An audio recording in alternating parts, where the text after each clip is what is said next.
নমস্কার বন্ধুরা, কাকলির হেসেল উইথ লাইফস্টাইলে আপনাদের সবাইকে স্বাগত।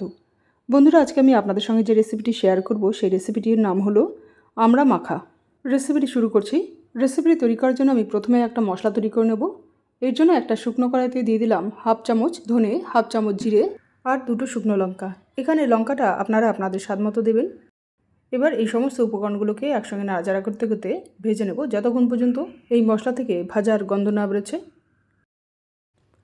ভাজার গন্ধ বেরোনো শুরু হলেই এর মধ্যে দিয়ে দিলাম হাফ চামচের মতো সর্ষে।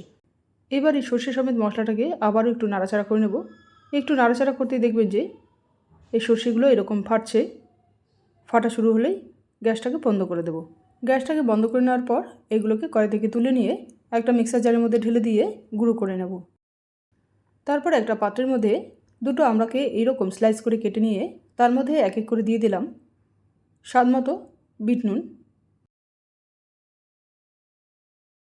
কুচনো অল্প পরিমাণে ধনেপাতা, অর্ধেক পাতিলেবুর রস,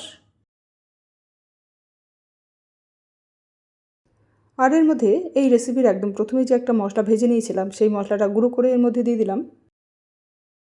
আর এর মধ্যে সামান্য পরিমাণে চিনি দিয়ে দিলাম।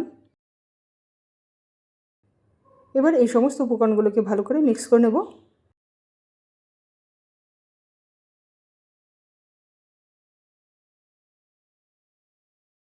মিক্স করা হয়ে গেলে আমি একটু চেক করে নিচ্ছি যে সব ঠিকঠাক আছে কি না।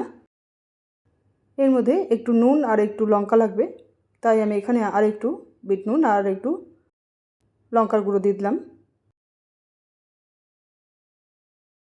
এবার এই সমস্ত উপকরণগুলো এই রেসিপির সঙ্গে ভালো করে মিক্স করে নিচ্ছি।